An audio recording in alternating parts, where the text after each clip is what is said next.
All right, folks. So in today's video, we're going to be taking a look at a pretty cool digital microscope. And this is a bug. I don't know what kind of bug it is that I went outside and found. And he's not doing so well. I think he's moved on to his afterlife.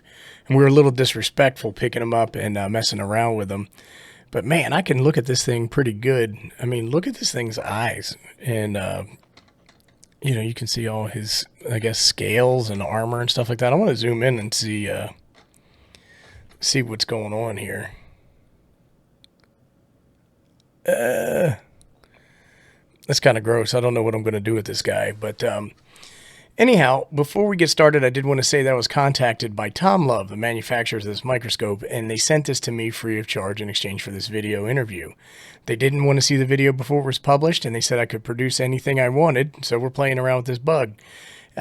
If you're the kind of person that does not like sponsored YouTube videos, I would suggest that you go watch some cat videos. All right, folks, so let's take a look and see what's inside the box. This box came packed in another box, and it was nice, safe, and sound, so I'm happy about that.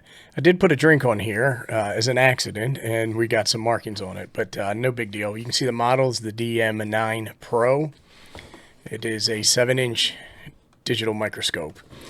And there's a bunch of stuff on the sides of the box, and you can pause this and read that if you so choose.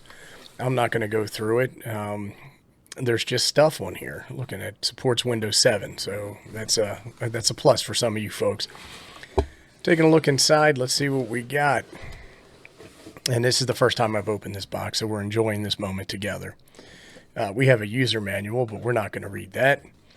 We got some packing material here, which is fantastic. And then this would be the screen. So I kind of do like that screen. Let's take a look at this. Just get that off out of the way. There's a couple of control buttons. Buttons feel good. Oh, look at that. It must be charged up. The flashlight came on. Let's see if I can figure out how to turn that off. Nope. We'll figure it out later. Let's go ahead and put that over there for now. Actually, I'm going to have to turn this off. I'll be right back. I just hit the power button. I didn't read the instruction manual.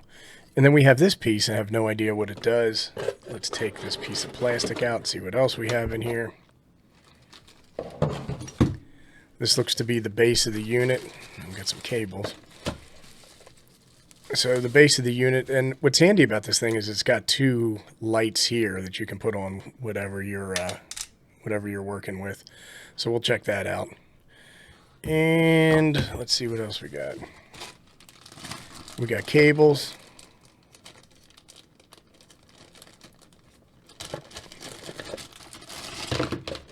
This one looks to be an HDMI cable. So what I'm interested in seeing is how we're going to hook this up to the computer. It comes with a micro SD card. Awesome.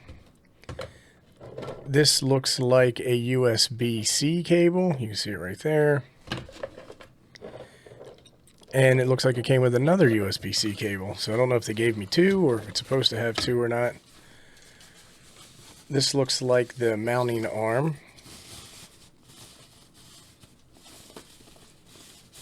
It holds all this stuff together. It probably goes in here somehow, and then you slide the scope in that. And then down here we've got a remote control. And I'm not sure why you would need a remote control, but we have a remote control in the event that we need it. So let me get this assembled and we'll be right back.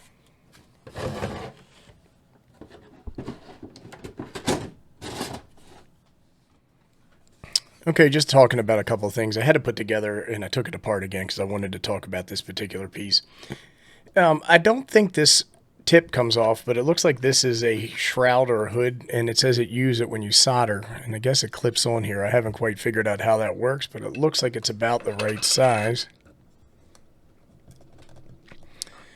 And maybe I can figure that out, but we're not going to worry about that right now.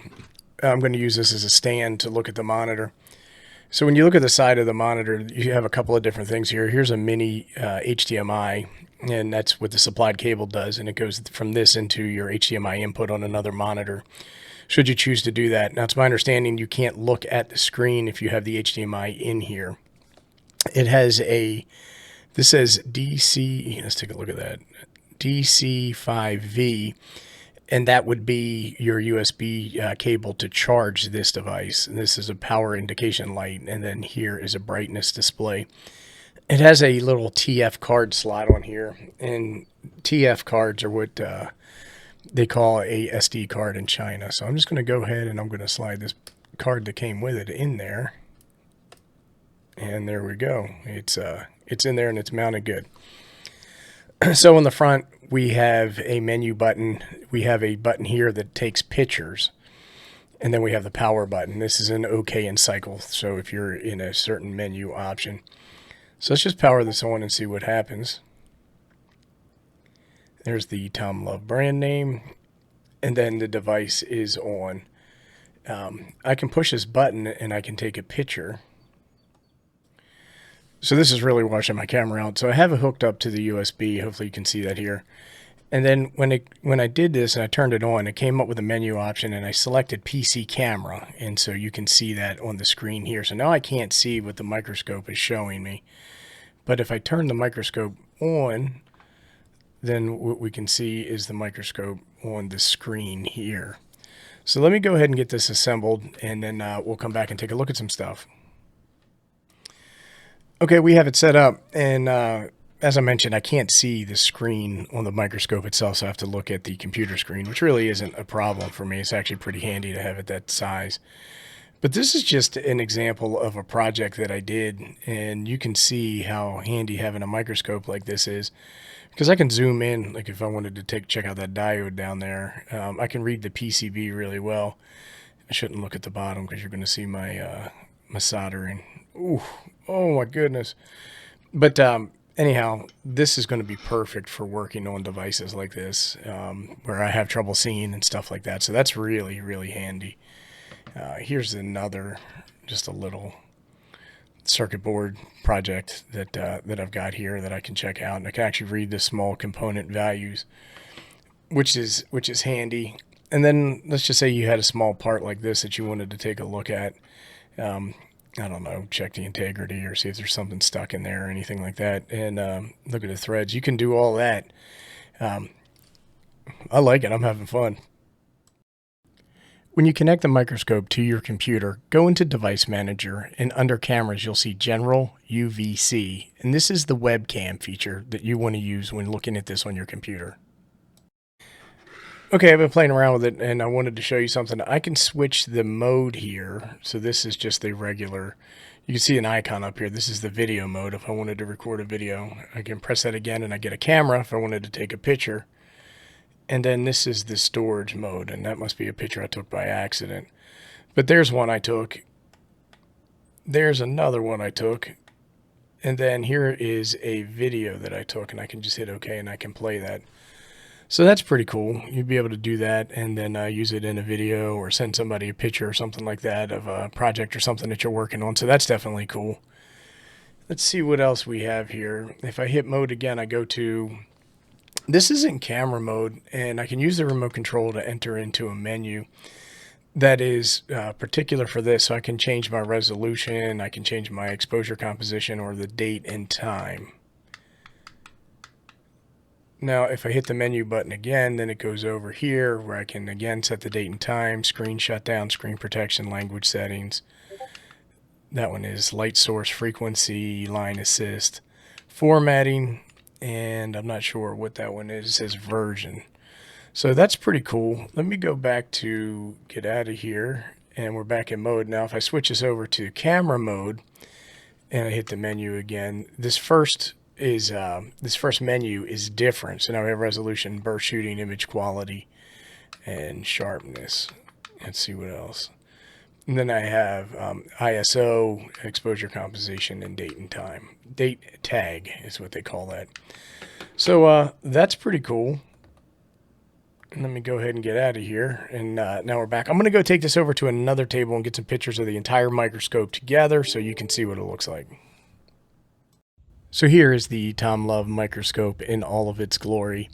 And on the back of it, you can see that there is a control for turning these lower lights on and the brightness. And they're adjustable, so you can point them at whatever you're working on, which is pretty handy. Now on the front of the scope, you have an adjustment for focus. You can also raise and lower the scope. There are some controls on the front panel that are easy to get to and actuate. Let's take a look at the side, and here are some ports or outlets on the side of the display we looked at. You can raise or lower the scope with this knob. Oh, let's not knock it over. And then there is a tension knob on the back of the bar, and then you can use this to lock in the height of your scope from your project. Also, there are some controls here where you can tighten down the scope itself so it doesn't rotate. Alright folks, and that's going to wrap up our video on the Tomlov microscope. I'll include a link below where you can look at this microscope and some other microscopes from Tomlov. If you have any questions, comments, suggestions, or recommendations, go ahead and post them below and I'll do my best to respond. Thanks for watching, everybody.